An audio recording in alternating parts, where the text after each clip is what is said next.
네, 오늘 말씀의 주제는 가장 귀한 것을 내어드리는 교회, 가장 귀한 것을 내어드리는 교회라는 주제로 사도행전 13장 1절부터 3절의 말씀을 함께 살펴보도록 하겠습니다. 우리가 출애굽기 말씀을 보다가 사도행전은 이제 여름 사역을 앞두고 한번 이 말씀을 보고 우리의 마음을 한 번 더 다져보기를 원합니다. 1950년 6.25죠. 6.25 전쟁이 일어났을 때 전선에서 총을 들고 싸우는 군인들만 있었던 것이 아님을 우리가 기억해 보길 원합니다.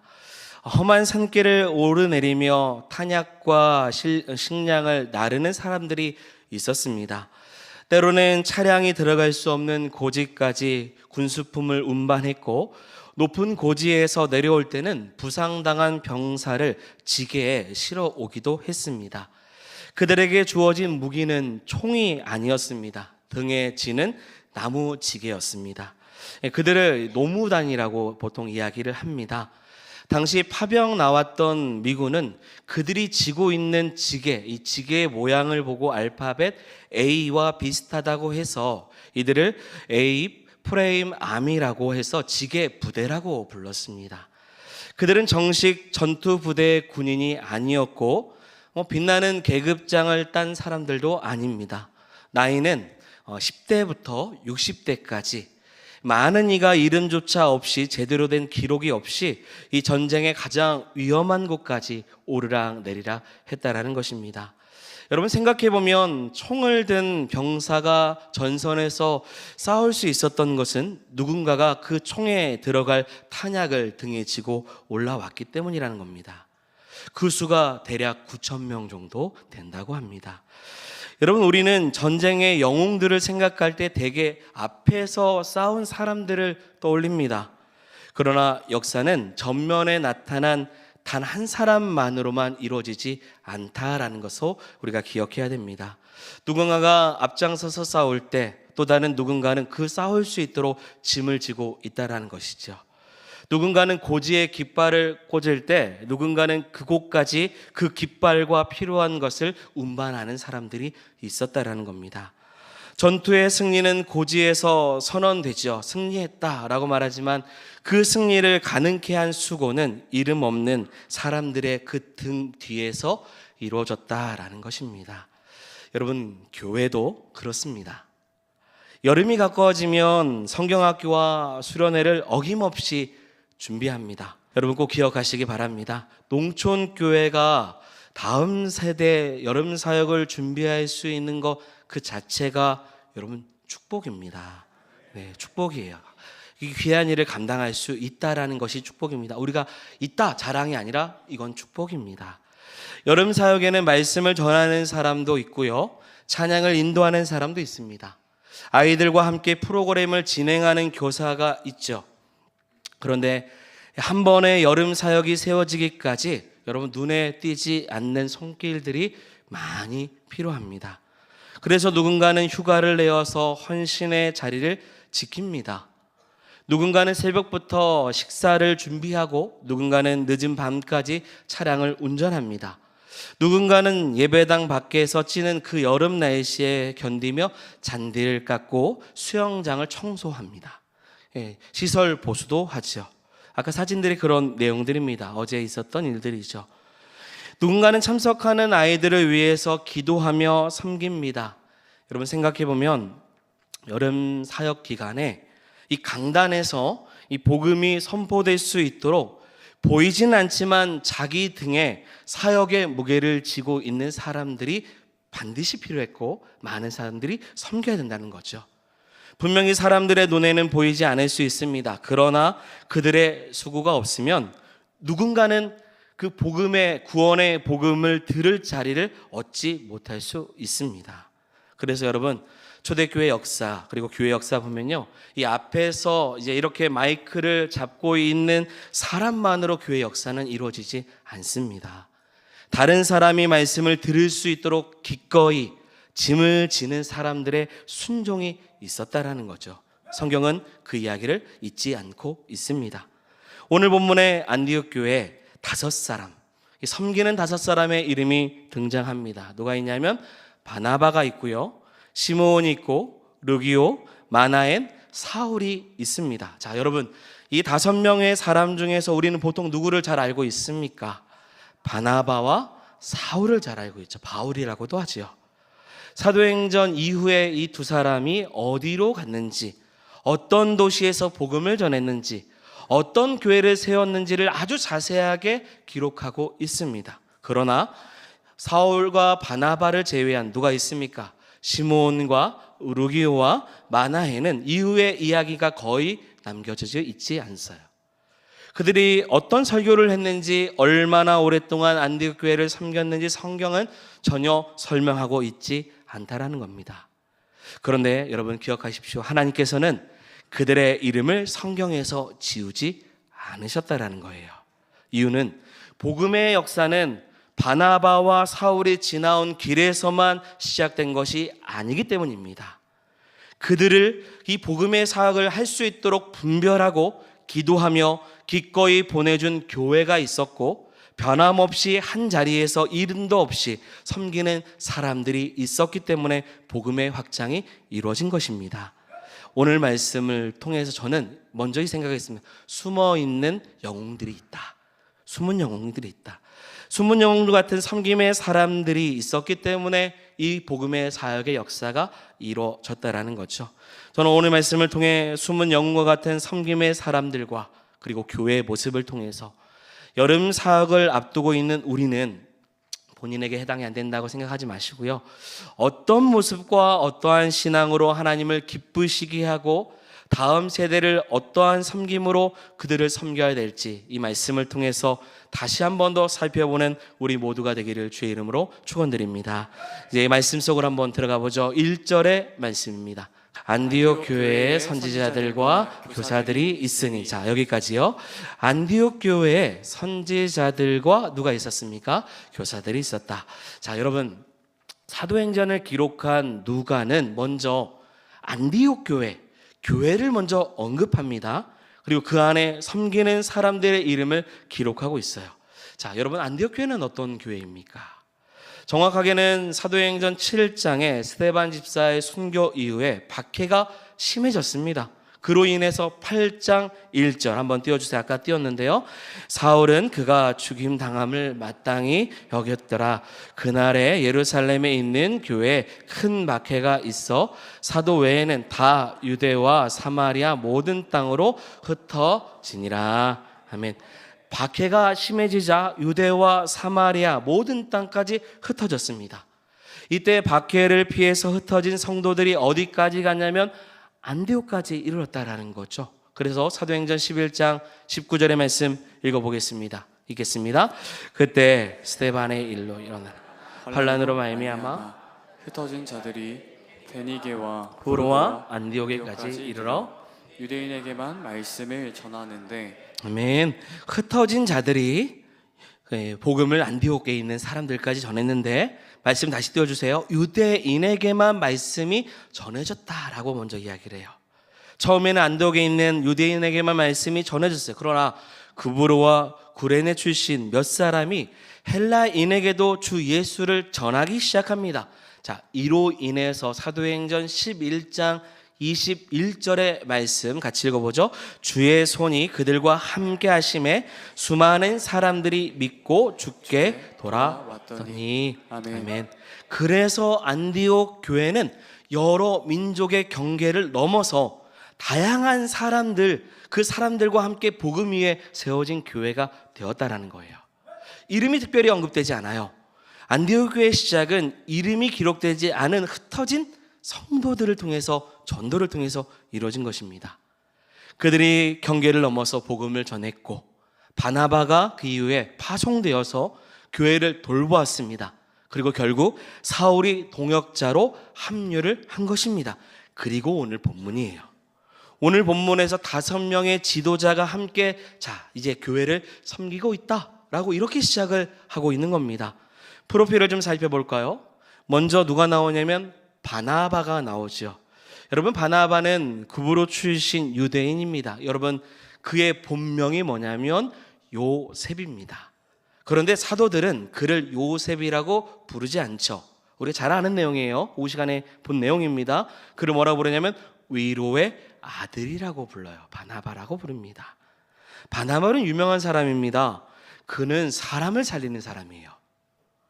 그는 예루살렘의 교회가 사울을 두려워했을 때, 예수 믿는 자를 핍박했던 그 사울을 두려워했을 때 바나바는 그를 사도들에게 데려갔던 사람입니다. 그리고 안디옥에서 부흥이 일어났을 때도 자기의 영향력을 지키지 않고 오히려 다소까지 가서 누구를 찾냐면 사울을 찾아왔고 함께 말씀을 가르치기 시작합니다.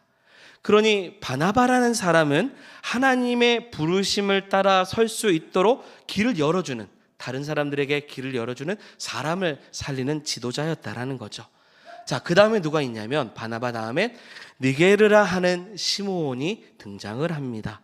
간략하게 말씀드리면 니게르라는 것은 검다라는 뜻입니다. 라틴어 별명입니다. 피부색이 까맣다, 저처럼 까마다가 아니라 원래 까만 사람이었다라는, 태어날 때부터 흑인이라고 이야기할 수도 있습니다. 정확하게 나오지 않아요. 정확한 출신과 피부색으로 그의 출신의 전부를 알 수는 없지만 분명히 다른 민족이었다라는 것은 이해됩니다. 또 누가 나오냐면 구레네 사람 루기오가 나옵니다. 구레네라는 것은요, 여러분, 북아프리카 도시입니다. 사도행전 11장에서 구레네 출신의 성도들이 안디옥에서 헬라인들에게 복음을 전했다라는 사실을 생각하면 루기오도 이 초기 안디옥 교회에 깊은 관련이 있는 가능성이 있는 사람이라는 거죠. 자, 또 하나 누가 나옵니까? 마나엔이라는 사람이 나와요. 분봉왕 헤롯과 함께 자란 사람이고요. 우리 성경의 개역 개정에서는 그를 헤롯의 젖동생이라고 말합니다. 이렇게 번역했는데 뜻은 함께 양육됐던 사람이라는 거예요. 마나엔은 헤롯 안디바와 가까운 궁전에서 함께 자랐다라는 그 의미를 가지고 있습니다. 그러나 여러분 보십시오. 같은 환경에서 성장한 두 사람이 전혀 다른 삶을 삽니다. 그렇습니다. 헤롯은 누구를 죽이냐면 세례 요한을 죽이죠. 예수님을 조롱합니다. 그러나 마나엔은 그리스도의 교회를 섬기는 지도자가 되었다는 거죠. 자, 이 4명, 마지막은 누가 있습니까? 사울이죠. 사울은 길르기아 출신, 다소 출신입니다. 가말리엘 문화에서 교육받았던 바리새인이에요. 그는 교회를 박해했고 스데반의 죽음에 동의를 했습니다. 교회가 여러분 그의 과거만 보면 받아들이기 너무 어려운 사람이에요. 그러나 예수 그리스도께서 그의 과거보다 크시죠. 부활하신 주님이 그를 만나 주셨고 박해자가 복음의 증인이 되었습니다. 자, 보십시오. 제가 일일이 다 설명을 했습니다. 이 5명은 출신과 문화와 성장 과정과 환경과 과거가 모두 다 달라요. 섬에서 온 사람도 있습니다. 북아프리카에서 온 사람도 있고요. 왕궁에 가까운 사람이 있고요. 율법에 정통한 사람이 있고 교회를 박해한 사람도 있습니다. 자, 그런데 지금 한 교회에서 함께 사역을 하고 있습니다. 여러분, 이거 혹시 어떻게 가능한 일입니까? 무엇이 이들을 하나로 여러분 이렇게 묶어서 만들었습니까? 간단하죠. 하나입니다. 복음입니다. 예수 그리스도의 복음이 그들을 하나로 묶은 것이지요. 자, 여러분, 우리는 서로 다릅니다. 옆에 계신 성도님들의 얼굴을 보십시오. 옆에 계신 성도님과 내가 같을 수 없을 것입니다. 분명히 출신도 삶도 다릅니다. 생각도 달라요. 신앙도 다르고 나이도 다 다릅니다. 자, 그런데 여러분, 복음은 우리가 서로 다른 것을 틀렸다고 말하지 않습니다. 차이가 있다고 이상하게 여기지 않아요. 왜냐하면 사랑하는 여러분, 교회의 최종 기준은 뭐냐면 그리스도의 말씀이기 때문입니다. 복음 안에 있으면 다 같은 거예요. 그들이 지금 한 자리에 모여서 안디옥 교회에 있다라는 거죠.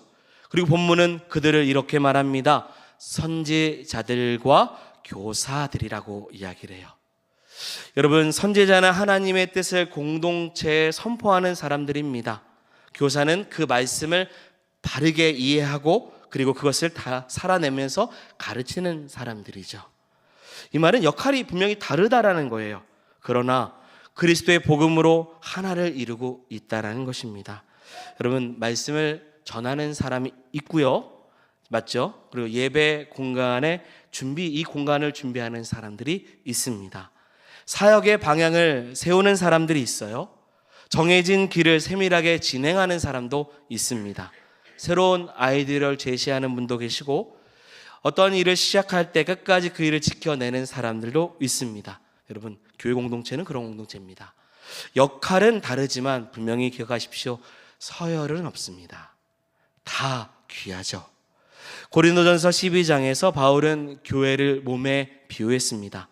눈이 손에게 필요 없다고 말할 수 없고 머리가 발에게 필요 없다고 말할 수 없습니다. 그리고 22절의 말씀입니다. 고린도전서 12장 22절 말씀이에요. 그뿐 아니라 더 약하게 보이는 몸의 지체가 도리어 요기는 하고, 아멘. 더 약하게 보이는 몸의 지체가 도리어 요긴하다라고 해요. 성경은 약한 지체라고 하지 않아요. 말씀을 다시 보시면 약하게 보이는 지체라고 했어요. 사람의 눈에는 작아 보입니다. 몸 전체가 움직이기 위해서 반드시 작아 보이지만 필요한 지체라는 것이죠. 교회에서는 조연이 없습니다. 단지 여러 다른 장면에서 충성하는 지체가 있을 뿐이라는 거죠. 저는 이번 여름 사역에서도 마찬가지라고 생각이 됩니다. 말씀을 전하는 사람의 역할이 중요합니다. 그러나 식사를 준비하는 사람의 역할도 중요합니다. 아이들 앞에서 서는 교사도 있어야 되고 아이들 곁에서 케어하는 교사도 있어야 됩니다. 행정을 책임지는 사람도 있어야 되고 땀을 흘려 섬기는 사람들도 있어야 됩니다. 그러나 여러분, 어느 한쪽이 더 영적이고 어느 한쪽은 덜 영적이라고 저는 말하지 않을 것입니다. 모든 역할이 한 목적을 향해 나아가고 있기 때문입니다. 그 목적은 한 영혼이 복음을 듣고 예수 그리스도를 믿고 말씀 위에 섰도록 돕는 것이지요. 그러므로 필요하지 아니한 사람이 없고요, 나는 없어도 된다고 생각하는 자리는 없습니다. 그리고 다른 사람의 자리를 부러워하지 않아야 돼요. 하나님께서 내게 맡기시지 않는 일 때문에 적다고 낙심하지 말고 많다고 시험 들 것도 없습니다. 주님은 내 손에 맡겨주실 만한 일을 맡겨주시기 때문입니다. 또한 다른 사람의 섬김을 가볍게 평가해서도 안 됩니다. 내가 알지 못하는 곳에서 그 사람이 감당하는 책임이 있을 수 있기 때문입니다. 예배 시간에 예배 안에 봉사하는 분들도 있지만 또 보이지 않는 곳에서 쉬지 않고 섬기는 이들도 있습니다. 하나님은요, 사람들의 이름이 얼마나 자주 불렸는가에 대해서 여러분 주목하지 않으실 겁니다. 자기에게 맡겨진 일이 어떤 마음으로 감당했는지를 하나님께서는 보신다라는 거죠. 특별히 다음 세대를 세우는 일을 위해서도 여러분, 바나바와 같은 사람도 분명히 필요합니다. 바나바는요, 자기 자리를 지키는 사람의 그 자리에 머물러 있지 않습니다. 다른 사람이 설 자리까지 열어준 사람입니다. 여러분, 성경에서 처음 보면요, 이 바나바와 사울이라고 기록을 해요.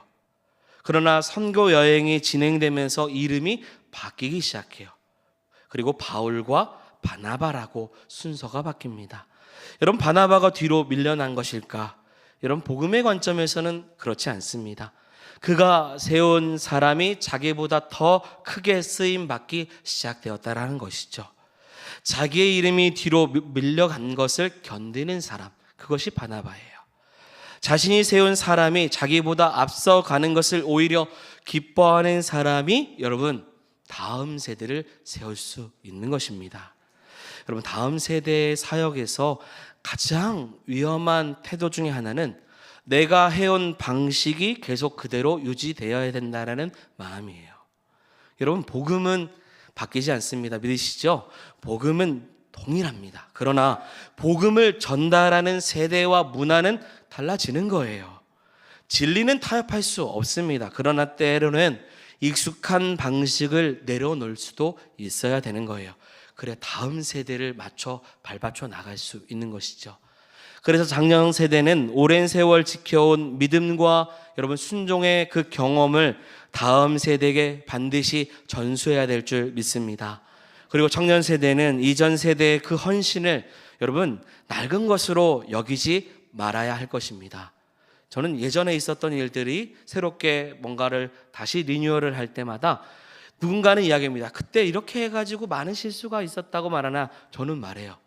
그때는 그것이 옳았을 것입니다예요. 그때 맞은 거예요. 시대가 달라지는 것이죠. 이전에 눈물로 지켜왔던 그 시간들이 있었고 그것이 복음의 가치를 만들어 왔기 때문에 오늘날이 있었던 것입니다. 그래서 어른들은 젊은이들을 신뢰하며 기회를 열어줘야 되는 거예요. 바나바처럼. 젊은이들은 어른들의 지혜를 존중하며 책임을 배워야 돼요. 아, 이렇게 헌신하고 섬기셨구나. 복음은 한 세대, 어느 한 세대의 소유물이 아닙니다. 우리가 받았다면 이제는 건네야 되기도 해요. 이것이 하나님의 사명이고 하나님의 부르심이고 여러분 하나님의 꿈을 꾸는 송지등교의 모습이라는 거예요. 가져야 되는 거죠. 2절의 말씀을 보십시오. 같이 읽어보겠습니다. 주를 섬겨 금식할 때 성령이 이르시되 아멘. 여기서 섬겨라는 말이 나오는데 섬기다라는 이 단어의 헬라어는 레이투르 레오라는 단어를 씁니다. 자, 이 의미에 대한 설명을 하려고 하는 거예요. 이 단어는 구약에서는 제사장들이 하나님 앞에서 제단을 쌓고 예배했던 모습을 나타냈던 단어예요. 그래서 여러분 쉬운 성경 그리고 바른 성경, 세번역 성경 이 외에 다른 번역의 성경들을 보면 이 섬겼다라는 말을 무슨 말로 표현하냐면 주님을 예배했다라고 번역을 했어요. 그러니까 지금 섬겼다라는 말이 일을 많이 했다 이게 아니라 그들이 하나님께 예배하며 자신들을 드렸다라는 의미예요. 그랬더니 뭐가 임했어요? 성령이 임했다라는 것이죠.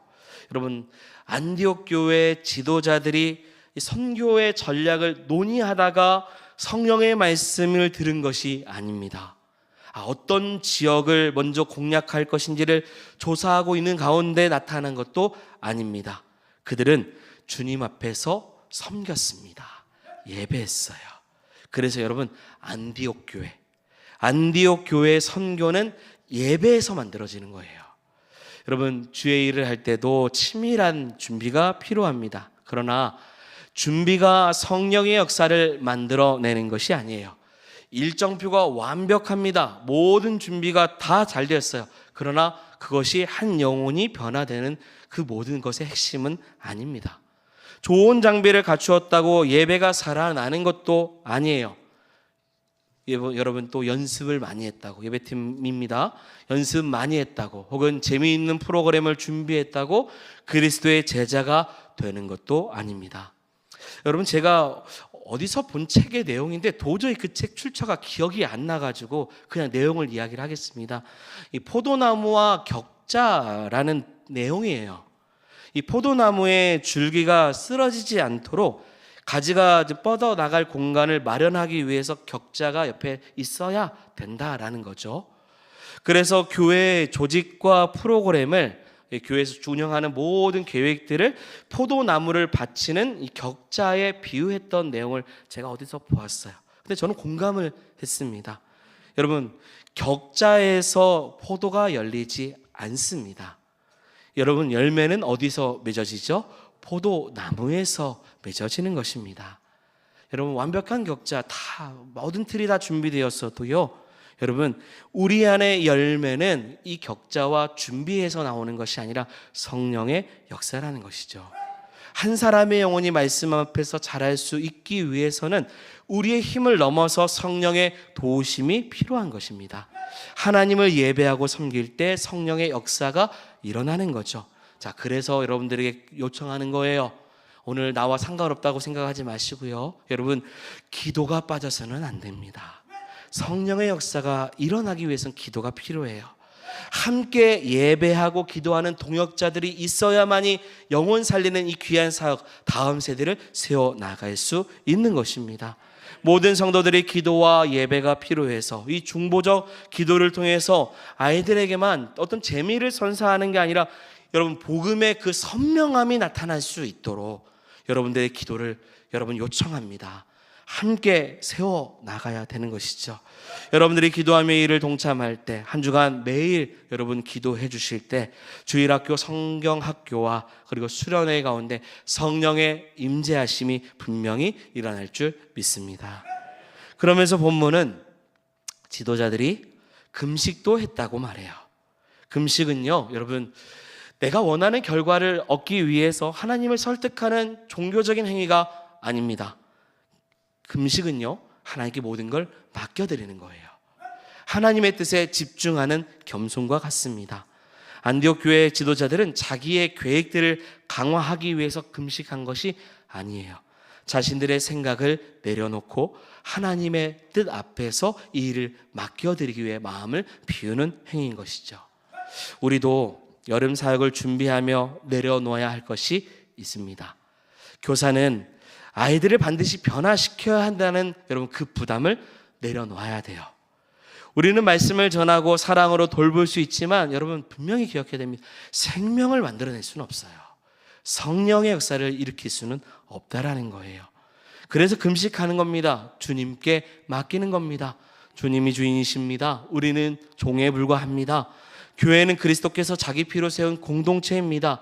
열매를 맺게 하시는 분은 성령 하나님이십니다. 이 일을 위한 고백이 금식과 같다라는 거예요. 그러면서 본문의 주어가 확실하게 드러나죠. 뭐라고 말씀이 되어 있냐면 성령이 이르시되라는 거예요. 주를 섬겨 금식할 때 뭐가 일어났어요? 성령이 일어났다라는 거예요. 여러분, 그러면서 성령이 일어나면서 이렇게 말씀하십니다. 다음 띄워주세요. 같이 읽어보겠습니다. 내가 불러시키는 일을 위하여 바나바와 사울을 따로 세우라. 아멘. 그럼 이 말씀에서 가장 먼저 주목해야 되는 단어가 있다면 그것은 내가예요. 내가. 하나님이 일하시는 거죠. 바나바와 사울이 뛰어난 사람이기 때문에 자기의 비전에 따라 우리가 이렇게 해야겠다라는 새로운 사역을 일으킨 것이 아니에요. 성령이 부르셨고 성령께서 명하신 것입니다. 내가 불렀다라는 거예요. 그리고 뭐라고 말씀하시죠? 따로 세웠다라는 거죠. 특별히 목적을 위해서 구별했다라는 것입니다. 여기에서도 여러분 소명에 관한 중요한 원리가 나옵니다. 여러분 하나님의 부르심은 분명해요. 하나님이 부르셔요. 나를 위하여서 그 일을 행하라라는 거예요. 하나님은 개인을 부르셨지만 그 부르심의 목적은 여러분 딱 하나입니다. 하나님을 위한 것입니다. 설교를 준비하면서 오늘 아침에 결론을 냈어요. 이 땅에서 상급을 말하지 않을 거라는 거예요. 저는 말 안 할 겁니다. 근데 단 하나의 상급은 이야기합니다. 그게 뭐냐면 나를 위하여라는 거죠. 하나님의 영광을 위해서 우리가 동참할 수 있다면, 여러분 하나님의 꿈을 우리가 디자인할 수 있다면 큰 상급이죠. 나를 위하여, 하나님을 위하여 우리가 따로 세워졌다면 여러분 그것은 큰 상급입니다. 이 땅에서 누리는 것을 말하지 않아요. 제가 잘했다고 제 온유가 잘 받는다고 이야기하지 않을 겁니다. 하나님이 주시는 상급은 우리가 판단할 수 없기 때문이죠.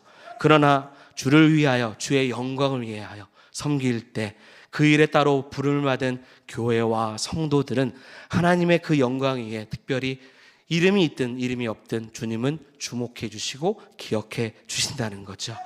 그러면서 3절은 이렇게 말합니다. 3절 띄워주시고 같이 읽겠습니다.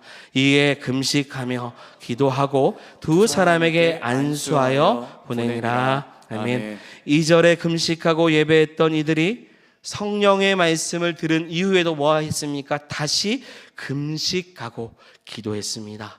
그리고 두 사람 바나바와 사울을 안수했어요. 그리고 3절에서는 교회가 두 사람을 보냈다라고 기록합니다. 그리고 나서 4절의 말씀이죠. 4절 같이 읽겠습니다. 두 사람이 성령을 보내심을 받아 실루기아에 내려가 거기서 배 타고 구브로에 가서, 아멘. 4절에 보니 두 사람이 누가 보냈어요? 성령이 보내셨다라는 거예요.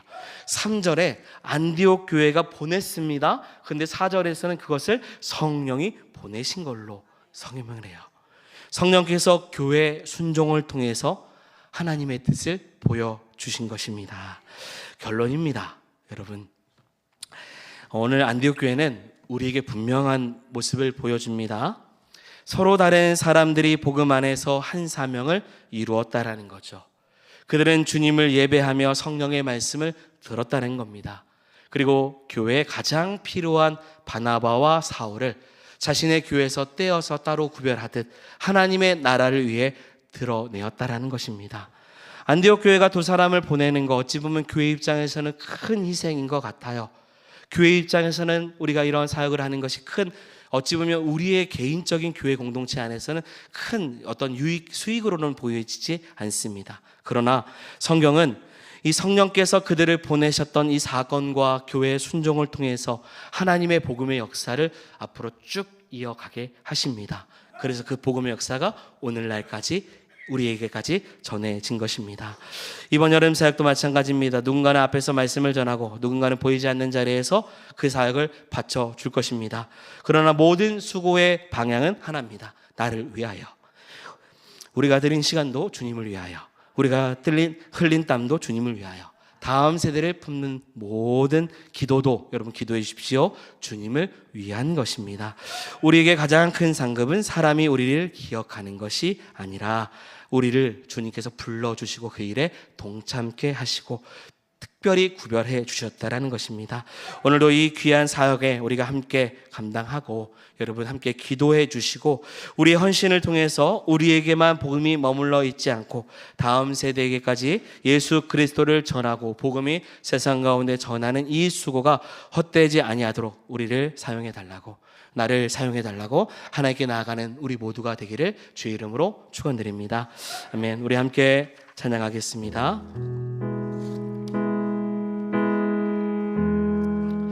예수는 내 힘이요, 예수는 내 힘이요, 나의 기쁨, 내 참 소망. 그 이름의 생명이, 그 이름의 생명이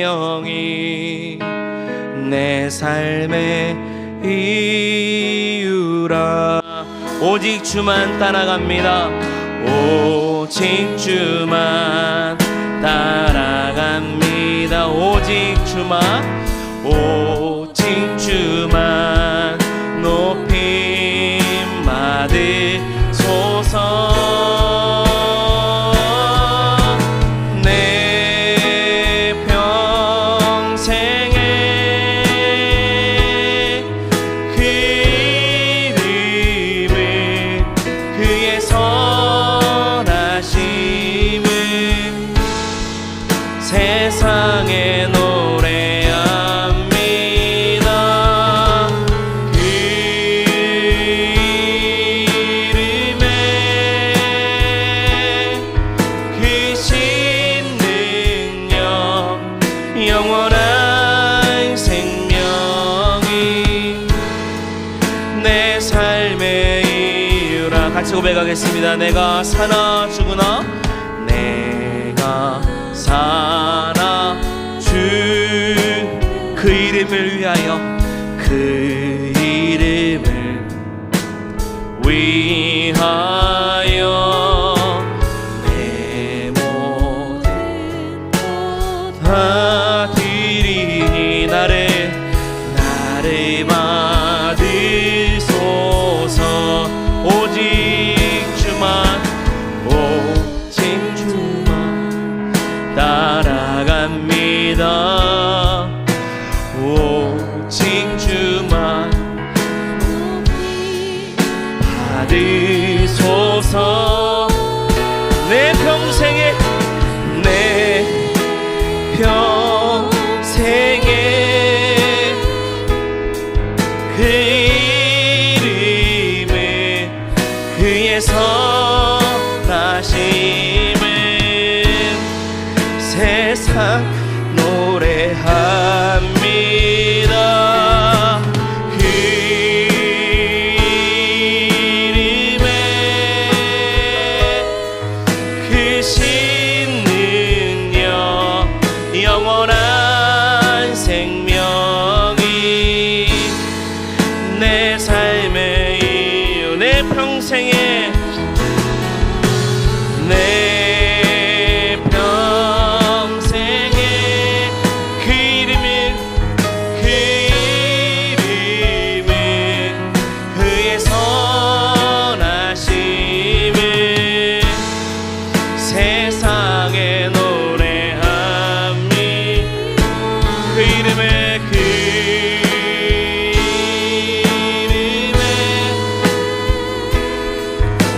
대신 능력 영원한 생명이 내 삶